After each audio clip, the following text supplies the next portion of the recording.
Mateus capítulo 16, versículo 13. Chegando Jesus às partes de Cesareia de Filipe, interrogou os seus discípulos dizendo: quem dizem os homens ser o filho do homem? E eles disseram: uns João Batista, outros Elias, outros Jeremias, um dos profetas. E disse-lhes ele, e vós, quem dizeis que eu sou? E Simão Pedro respondendo disse: tu és o Cristo, o Filho do Deus vivo. E Jesus respondendo disse-lhe: bem-aventurado és tu, Simão Barjonas, porque não foi carne e sangue que te revelou, mas o meu Pai que está nos céus. Pule para o versículo 21, que é a continuidade dessa conversa. E desde então começou Jesus a mostrar aos seus discípulos que convinha ir a Jerusalém e padecer muito dos anciãos e dos principais dos sacerdotes e dos escribas, e ser morto e ressuscitar ao terceiro dia. E o mesmo Pedro, tomando-o parte, começou a repreender Jesus, dizendo: Senhor, tem compaixão de ti, de modo nenhum te acontecerá isso. Ele, porém, voltando-se a Pedro, disse: para trás de mim, Satanás, que me serves de escândalo, porque não compreendes as coisas que são de Deus, mas só as que são dos homens.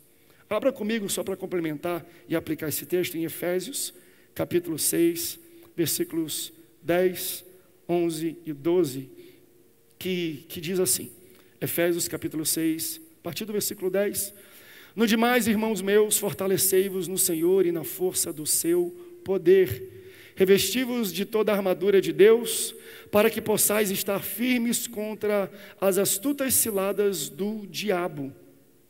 Porque não temos que lutar contra carne e sangue, mas sim contra os principados, contra as potestades, contra os príncipes das trevas deste século, contra as hostes espirituais da maldade nos lugares celestiais. E se você ama a palavra de Deus, diga: eu amo a Bíblia. Você está entendendo que nós estamos falando uma linguagem de guerra, quando nós estamos falando de vencedores? Porque não existe glória sem guerra. E numa guerra, se você quer ter sucesso, se você quer sair vencedor dela, você precisa aprender algumas coisas. Primeiro, você precisa entender e aprender as táticas e as forças e a maneira de trabalho e as ferramentas do seu inimigo. Quais armas o meu inimigo usa?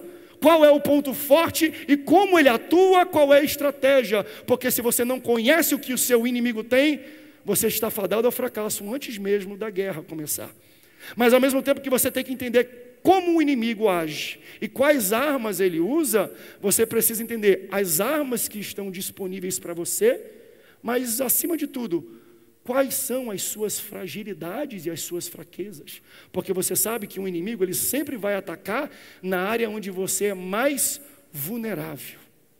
Então aqui, esse texto que nós lemos, ele define que tipo de guerra nós lutamos. Não é uma guerra carnal, não é uma guerra natural, não é contra carne nem sangue, mas é uma guerra nas regiões celestiais. E para eu resumir toda a mensagem que eu preguei em 5 minutos, aprenda uma coisa: pessoas não são inimigas, mas elas são usadas pelo nosso inimigo. É isso que esse texto está falando. A guerra não é contra você aqui embaixo não, a guerra é lá em cima, não é carnal. Em outro texto vai dizer: as nossas armas, elas não são carnais, mas elas são poderosas para destruir fortalezas. Então não são armas físicas, porque nós não estamos lutando contra pessoas. Os nossos inimigos não são as pessoas, mas quem influencia as pessoas são as potestades, são os demônios, são os principados nas regiões celestiais. É por isso que em Efésios capítulo 6, Paulo vai descrever o armamento disponível para a igreja para lutar a verdadeira batalha e guerra que está acontecendo. Mas do capítulo 1 ao capítulo 5, ele vai falando como é que a gente resolve os problemas carnais e naturais. Ele vai falando: filhos, Honre os seus pais, pais, não traga a ira dos seus filhos, esposas, respeita as mulheres, esposas também honrem seus maridos. Vai falar sobre o relacionamento entre irmãos, entre líderes, entre patrão e empregado. Então o que ele está falando é, resolvam os probleminhas de vocês aí embaixo, resolvam as picuinhas de vocês aí embaixo, e para isso use a cordialidade, para isso use a educação, para isso use o bom senso. Isso já resolve o problema de vocês. Não percam tempo com essa luta aqui embaixo, porque existe uma luta real esperando a igreja no frente de batalha, e Deus já preparou uma armadura com o seu nome, está do seu tamanho, na sua medida, mas você está muito ocupado lutando as guerras carnais, quando Deus te convocou, Ele te salvou, e Ele te deu armas espirituais, para você entender que a guerra não é na horizontal, a guerra é na vertical. Cadê os guerreiros de Cristo aqui essa noite? Resolvam os problemas de vocês. Parem de perder tempo com coisas pequenas. Até porque aqui embaixo os inimigos são poucos. Quando ele vai citar, ele vai colocar e classificar como uma coisa o que nós temos como inimigo aqui no mundo natural.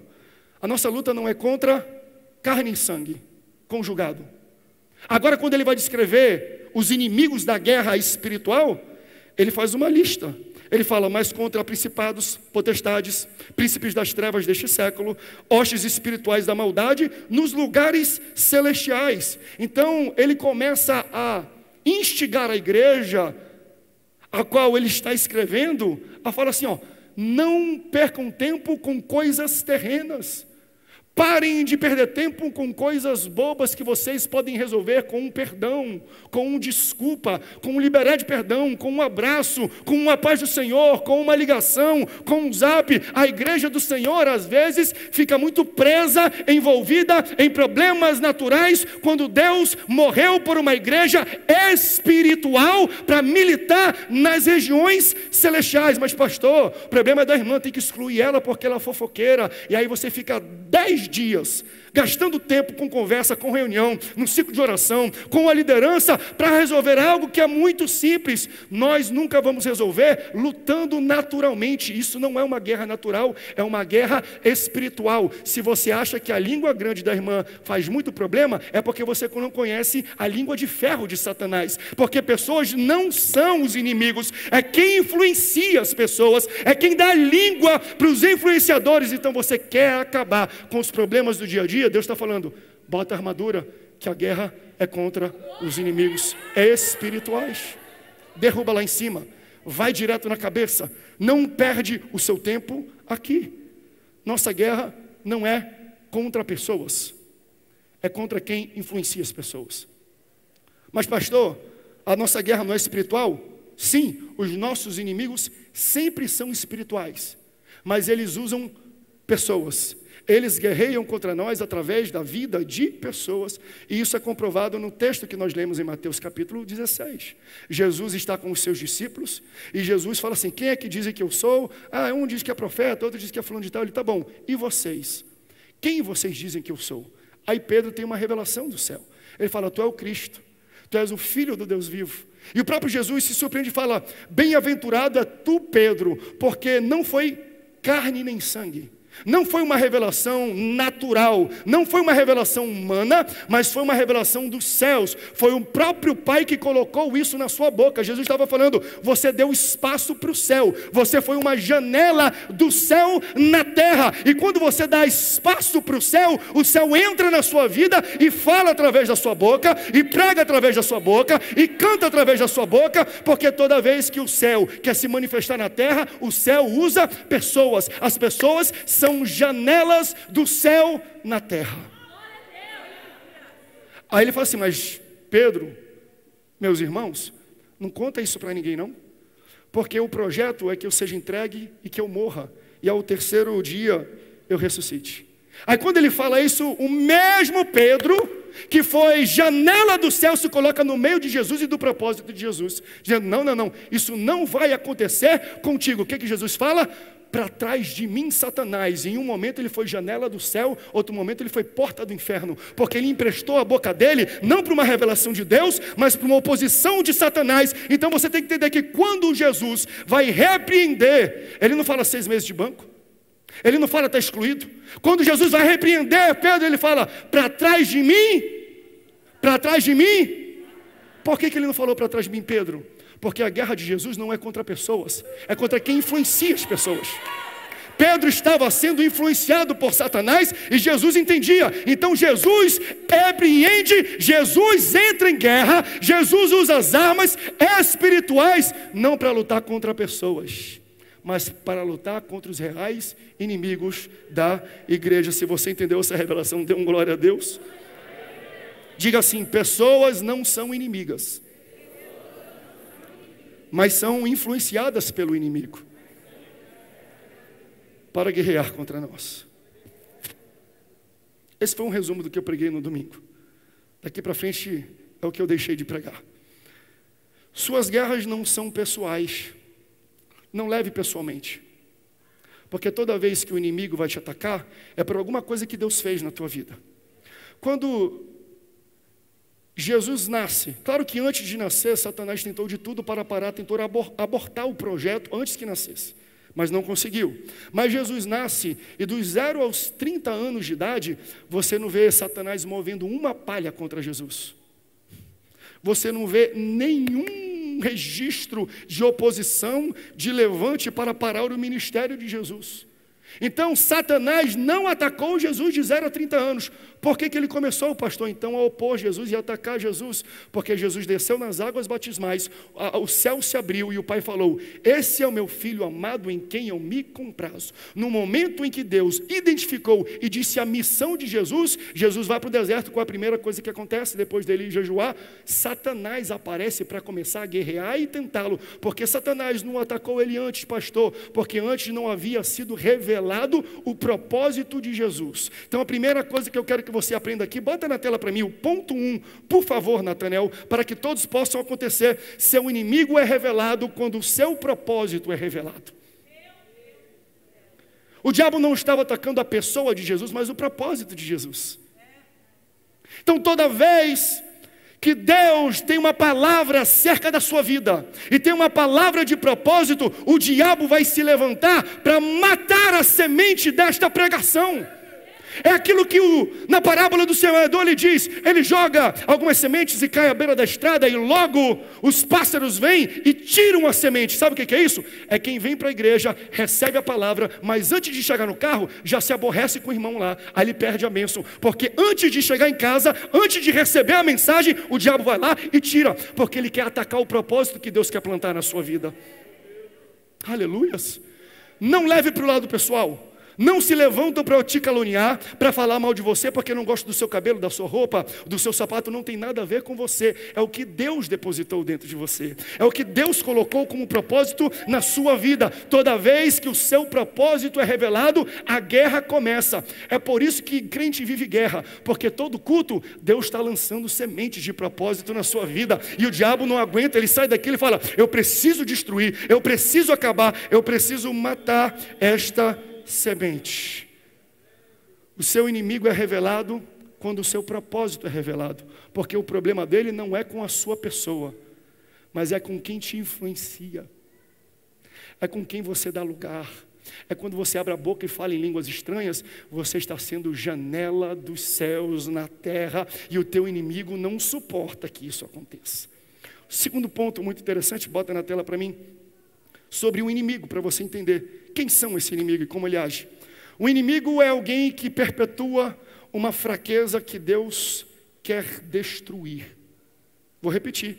O inimigo é alguém que quer perpetuar, dar continuidade, nutrir, alimentar, fazer crescer uma fraqueza que Deus quer destruir. É por isso que você tem que andar com gente crente. É por isso que você tem que andar com gente de Deus. Porque você é a média com quem você anda.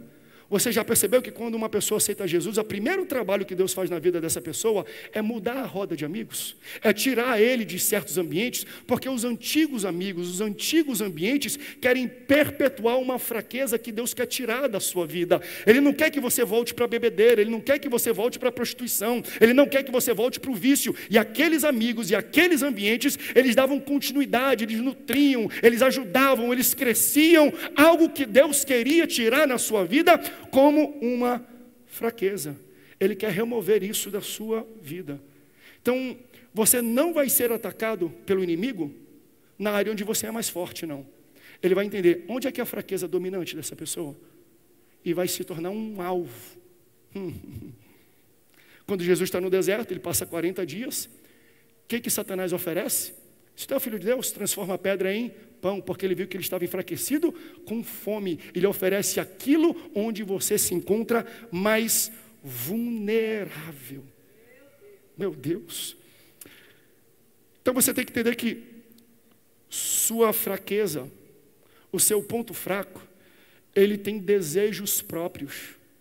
E os desejos próprios da sua fraqueza te fazem perseguir pessoas e ambientes que perpetuem e que fazem crescer essa mesma fraqueza. Por exemplo, homens fracos, homens frágeis, têm desejos, e esses desejos fazem eles buscar um certo tipo de mulheres toda vez que eles se sentem fracos. Porque o desejo tem, a fraqueza e a vulnerabilidade têm um desejo próprio. É por isso que um viciado, quando ele está na abstinência e ele está se sentindo fraco, ele já sabe qual é o botão que ele deve apertar para mostrar o mapa do bar onde ele vai. É por isso que quando uma pessoa está fraca e vai atrás da pornografia, ela não precisa nem olhar, ela digita de cor, porque a sua fraqueza tem desejo, e o desejo da sua fraqueza sempre vai querer te impulsionar para pessoas que perpetuem, para pessoas que alimentem, para pessoas que nutrem a fraqueza que o próprio Deus quer estipar da sua vida. Então, as nossas fraquezas irão fazer a gente se aproximar de pessoas que aumentam a nossa fraqueza e ao mesmo tempo vão querer evitar que a gente se aproxime de pessoas que não concordam e que não justificam aquilo que nós fazemos de errado, com pessoas que vão nos confrontar. É por isso que às vezes uma pessoa que se desviou há pouco tempo nem vem para a igreja. Por quê? Porque tudo que ele ouve e vê aqui confronta os desejos dele. E o desejo dele não quer que ele esteja num ambiente onde seja confrontado. Deus não perpetua, Deus não justifica o pecado de ninguém. E quem tem fraqueza tenta fugir de Deus. Foi o que aconteceu com Adão no Éden. Ele peca. Qual é a primeira reação de Adão depois do pecado? Ele foge da presença de Deus, porque ele sabe que Deus era o único naquele jardim que não justificaria e que ia contra as condições, as atitudes e os comportamentos da fraqueza de Adão. Aleluia. Está calado aqui é porque o Espírito Santo está moendo. É porque o Espírito Santo está trabalhando. É porque o Espírito Santo está mexendo. Então você deve procurar pessoas que confrontem o seu pecado. Você deve não dar voz aos desejos da sua fraqueza, mas você deve buscar pessoas que falam, está errado isso aqui. Busque pessoas que crucifiquem o seu pecado.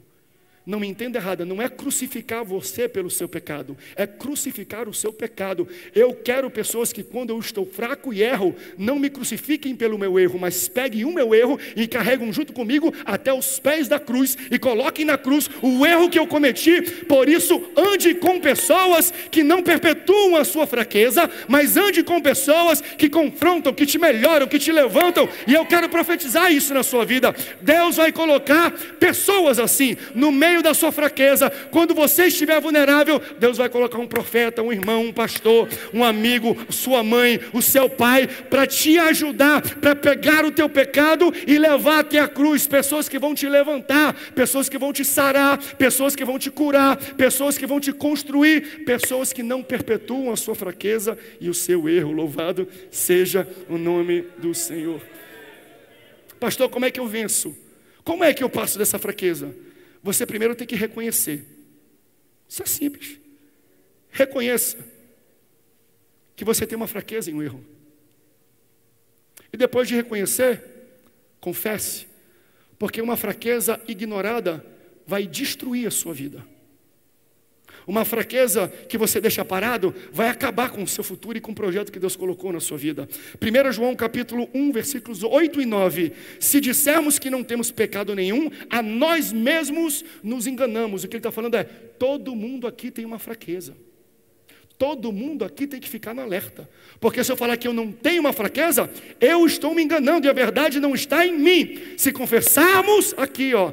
Então como é que eu curo isso, pastor? Como é que eu saio de um ambiente de fraqueza, de vulnerabilidade e me torno uma pessoa forte? Se confessarmos os nossos pecados, Ele é fiel e justo para nos perdoar os pecados e nos purificar de toda injustiça. Está aqui, ó. Reconhece e confessa para Deus. Mas a coisa mais difícil é a gente reconhecer. E quando reconhece, é difícil demais confessar. E quando a gente não faz isso, pastor, Deus cria situações, Deus permite vales, Deus permite batalhas, Deus permite guerras para que você chegue a um momento de reconhecimento. Se necessário, o próprio Deus desce para dar uma sova em você, como fala no Rio, para dar uma coça em você, para você entender que você é pecador. Que é isso, pastor? Deus bate em alguém? Vê lá Jacó no Vale de Jaboque. Jacó significa enganador, enganou seu irmão e seu pai pela primogenitura. E eles estavam andando lá, o próprio Deus, ou um anjo na interpretação de algumas pessoas, desce e começa a brigar fisicamente com Jacó, e dá uma coça em Jacó. Quando ele vai embora, ele fala: não vai embora não, porque eu preciso da minha bênção. Que bênção era essa? É porque Deus tinha um projeto na vida do enganador. Ele queria tornar um enganador em um príncipe em Israel. Então quando ele fala, eu preciso da bênção, qual é a pergunta que Deus faz, ou o anjo, aquela pessoa faz? Qual é o teu nome? Por quê? Porque você tem que reconhecer que Jacó é enganador. Qual é o teu nome? Qual é o teu nome? Aí ele fala: eu sou Jacó, eu sou enganador. Aí Deus está preparado, porque se você não confessa, você não está pronto para ser transformado por Deus. Deus quer mudar enganadores em príncipes. Deus quer pegar 171 e colocar na nobreza. Mas antes de fazer essa mudança, você precisa reconhecer que você é fraco, reconhecer que você é pecador e confessar ao Senhor que pode te transformar. Até porque Ele, quando se apresenta, Ele fala: eu sou o Deus de Abraão, de Isaac e do enganador. Porque Ele é o teu Deus quando você está na sua melhor versão, mas Ele é o teu Deus quando você está na tua pior versão. Está pecador? Ele continua sendo teu Deus. Está fraco? Ele continua sendo teu Deus. Está caído? Ele continua sendo teu Deus. Reconheça e confesse que Ele vai lá e te levanta, e Ele vai dar a bênção que você precisa. Reconheça e transforme. Porque todo mundo tem falha, todo mundo tem fraqueza. Quer ver uma fraqueza gigantesca? O homem segundo o coração de Deus. Quem é? Davi. Qual era a fraqueza de Davi, gente? Mulher. Fraqueza essa que passou para a sua posteridade. Fraqueza essa que destruiu ou manchou a vida em um legado de uma pessoa. Isso se manifestou no seu ápice quando ele deseja, quando o desejo dele leva até Betseba. E ele trama toda uma questão para ficar com essa mulher. E aí essa fraqueza que não foi tratada, ela cresce, perpetua e passa para a próxima geração. Olha que perigo, porque o filho dele, Salomão, teve 700 mulheres e 300 concubinas. Foi o fim dele isso. Imagina 700 sogras.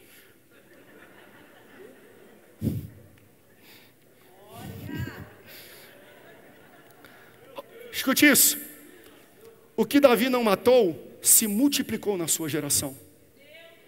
Aquilo que você não mata, aquele desejo que você deixa de escanteio, aquilo que você esconde de outras pessoas numa gaveta onde ninguém tem acesso, se você não matar aquilo, aquilo vai se multiplicar, não apenas na sua vida, mas também na sua casa. Pode afetar sim os seus filhos, pode afetar sim o seu casamento. Por isso, se aproxime de Deus, porque Deus vai aniquilar o desejo da sua fraqueza e te colocar uma veste de justiça. Aleluias. Quer ver gente que teve fraqueza? Pedro me traz alívio, eu sempre falo isso. Qual era a fraqueza de Pedro, pastor? Pedro era muito... Entenda que não é um pecado às vezes. Nem toda fraqueza é um pecado. Às vezes até o que você tem de benefício, até o que você tem de bom, pode se tornar uma fraqueza. Eu conheço pessoas que são grandes vendedoras. Bota uma pessoa na frente dela, ela vende o que for. mas tira ela da frente, ela também não para de falar. Então, para vender, é muito bom essa característica. Mas quando chega uma pessoa, ela nem conhece a pessoa, já fala da família, já fala do marido que não presta, já fala dos filhos que estão desviados, fala de tudo. Meu filho, calma, cuidado para a sua força não ser também a sua fraqueza. Qual era a fraqueza? Não necessariamente pecado, mas fraqueza de Pedro. Pedro era sujeito à opinião das pessoas. Ele estava muito submisso ou submetido ao que os outros iriam pensar a respeito dele. Então, o erro dele era que ele sempre gostava de se condicionar e fazer parte de um grupo. Ele tinha várias caras às vezes, várias personalidades, ele se moldava ao ambiente onde ele estava. Então, quando ele era discípulo com os discípulos, ele chegava para Jesus e fala: você morrer, só vão chegar até você se passarem por cima do meu cadáver. Aí prendem Jesus.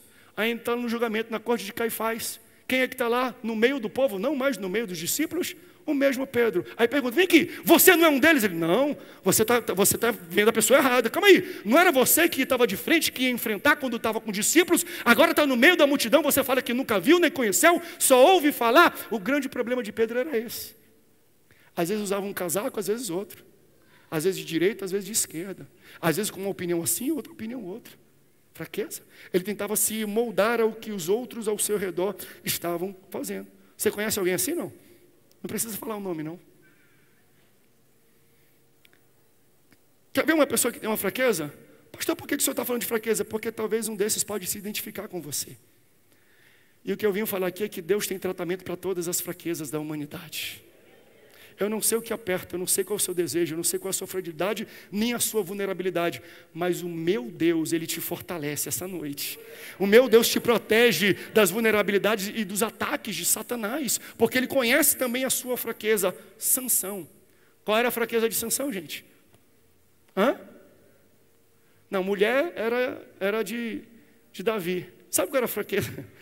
Fraqueza de Sansão? Não era Dalila, não. A gente erra quando a gente fala que Dalila, quando a gente vai pregar, às vezes a gente fala que Dalila era uma rainha de bateria de escola de samba. A Bíblia não descreve as medidas do corpo de Dalila. A Bíblia não toca sobre a beleza de Dalila. A Bíblia não fala se ela era uma mulher sedutora, não fala sobre a sensualidade dessa mulher. Então, a fragilidade de Sansão não era Dalila. Sabe o que era? Era um elogio. Eu não sei se Dalila era muito bonita, mas eu só sei que quando ela pegava a cabeça de Sansão, deitava no colo, ela falava tudo o que ele gostava de ouvir. E o diabo conhece as nossas fraquezas e às vezes ele manda a mulher certa para falar algo no nosso ouvido quando o nosso casamento está infragilizado. E o diabo conhece as nossas fraquezas e às vezes ele usa o homem certo para falar a coisa certa no seu ouvido quando você está com raiva do seu marido. Muito cuidado com as fragilidades, porque assim como Sansão, eu acho que é uma coisa natural do homem, nós gostamos de ser elogiados, nós gostamos de ser louvados, nós gostamos de aplauso, talvez como uma característica daquele que nos criou, porque o Senhor gosta de ser louvado. O Senhor gosta de ser adorado e a gente foi feito à imagem e semelhança, só que Deus conhece a intenção do coração do homem e não se deixa levar por palavras vãs, mas nós às vezes, quando estamos frágeis, nós não conseguimos identificar a maldade e as segundas intenções que algumas pessoas têm. E o diabo, quando vê essa fragilidade na nossa vida, ele aproxima a gente de pessoas que perpetuam o nosso pecado, o nosso erro, a nossa fragilidade. Se eu tivesse um homem assim, eu trataria bem. Ela não sabe o que ela está perdendo. Se eu tivesse uma mulher com um cabelo desse, um corpo desse, ele não te valoriza não. Meu irmão, cuidado. Deus te trouxe hoje aqui porque Ele quer blindar os teus sentimentos e o teu ouvido. Deus não quer que você se torne janela de Satanás. Ele não quer que você empreste os ouvidos para quem quer perpetuar um pecado e uma falha dominante, porque o teu inimigo conhece a estratégia perfeita para te derrubar. E qual é a estratégia? Onde é que é a fragilidade dele? E é lá que ele vai te atacar. O louvor pode subir? Isso aqui é uma mensagem rápida, curta, mas uma mensagem de tratamento. Número 1, o inimigo é revelado quando o seu propósito é revelado. Número 2, o inimigo é alguém que quer perpetuar uma fraqueza que Deus quer destruir. Número 3, coloca aqui para mim na tela. Inimigos revelam o Judas da sua vida. Poste isso depois na internet. Judas não é o seu inimigo. Judas revela o inimigo que você tem, o seu real inimigo. E todos nós temos um Judas. Se Jesus teve, nós também vamos ter. Judas é aquele que está na nossa presença e é amigo, mas na presença dos nossos inimigos, ele também é amigo deles. Judas é aquele que quando vem à tona, ele demonstra quem realmente quer te atacar. Então, o teu real inimigo, para chegar até você, ele só chega usando um Judas que já está próximo de você. Alguém que está na sua círculo interno. Alguém que está na sua proximidade para fazer um inferno da sua vida. Por isso que eu falei aqui, estou pregando. Pode parecer uma palavra dura, mas não é não. Cuidado com as suas fraquezas, porque as suas fraquezas poderão ser a janela do inferno na sua vida. São as aberturas que nós damos para que o diabo... Judas, a palavra de Deus fala que o diabo entrou em Judas, porque existia espaço, existia uma janela.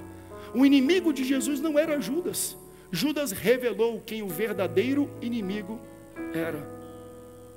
Por isso que eu falo, pessoas não são inimigas, é quem influencia as pessoas. Dalila não era a inimiga de Sansão, Dalila era o Judas de Sansão.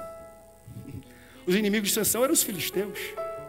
E ela só revelou quem os verdadeiros inimigos eram. Me deu uma vontade, mas já passou meu tempo. Eu queria falar de jugo desigual, mas eu deixo para o próximo culto. Aleluia. Você pode ficar de pé? Pastor, doeu essa palavra. Dura essa palavra, pastor. Cajadada, pastor. Tá tratamento, pastor. Tá doendo, pastor. Tá inchado. Tá latejando. Mas eu tenho uma boa notícia para você. Eu não posso deixar você sair daqui sem uma boa notícia. Você está pronto para dar um glória a Deus? Você está pronto para dar um amém? Você quer receber uma boas novas? Quando o seu Judas é revelado, significa que só tem 3 dias para a ressurreição. Não. Quando Judas é revelado, denuncia que em 3 dias alguma coisa vai ressurgir. A noite em que Judas foi revelado, Jesus estava a 3 dias do seu maior propósito. Foi só quando Judas se levantou que a contagem regressiva para o maior propósito de Jesus na terra começou. Então entenda aqui, aquilo que Deus planejou antes da fundação do mundo, aquilo que os profetas profetizavam, aquilo que o inferno temia, aquilo que a igreja esperava, começou a ter sequência inicial quando Judas se levanta na vida de Jesus. Antes de Judas, Jesus curou alguns. Depois de Judas, Jesus curou toda a humanidade. Antes de Judas, Jesus perdoou pecados de muitos. Mas depois de Judas, no sangue derramado na cruz, todo o mundo recebeu o perdão do sangue de Jesus que foi vertido na cruz. Antes de Judas, ele era o Cordeiro de Deus e ele executou este papel, para depois de Judas ele se tornar o leão da tribo de Judá. Então você tem que entender que inimigos são necessários. Inimigos existem para cumprir um propósito de Deus. Eles não estão aqui para te matar, eles estão aqui para te impulsionar. É uma mola propulsora para o maior projeto. Tem gente que está aqui que só alcançou o projeto de Deus, só entregou a sua vida porque alguém se levantou contra ele. Glória a Deus pelos inimigos, glória a Deus pelo Judas. A nossa luta não é contra a carne, não é contra Judas, não é contra pessoas, mas o inimigo usa as pessoas para nos atacar. Mas aquilo que tem em você é maior. Hoje Deus está te blindando, hoje Deus está te levantando, hoje Deus está te curando, hoje Deus está te tratando. Por isso eu quero adorar com você essa noite, porque quando o inimigo se levanta, pastor, eu preciso de um conselho. Que foi? Se levantaram furiosamente contra a minha vida, pastor. Sabe o que eu falo? Não chora não, irmão, dá glória a Deus. Começa a vir pregar, dá até uma oferta de gratidão. Por quê? Porque quando inimigos aparecem, é Deus te levando para o próximo nível da sua vida. É Deus te empurrando para um propósito que você não iria de outra maneira. É porque você estava muito parado, aí Deus desce, Ele cria uma confusão, Ele cria um conflito, Ele permite uma prova para falar: acabou nesse nível, é o próximo nível. Eu coloquei na internet isso ontem. É um videogame, você chega no super chefão. Quando você passa, você sabe: se eu passo dele, eu chego na próxima fase. Quem está enfrentando o problema? Quem está levantando aí? Quem se levantou como Judas contra a sua vida? Deus mandou te dizer: a próxima fase da tua vida começa hoje. A próxima fase da tua história começa hoje. Eu vou usar isso e eu vou escrever na tua vida um novo capítulo. Por isso, vamos adorar um pouco a Deus? Vamos louvar a Deus pelas lutas? Vamos louvar a Deus pelas provas? Vamos louvar a Deus pelos Judas? Vamos louvar a Deus pelos inimigos? Porque se não fossem por eles, Jesus não estaria na cruz. Jesus não cumpriria o papel que foi designado para ele. E se foi assim com Jesus, também vai ser na sua vida.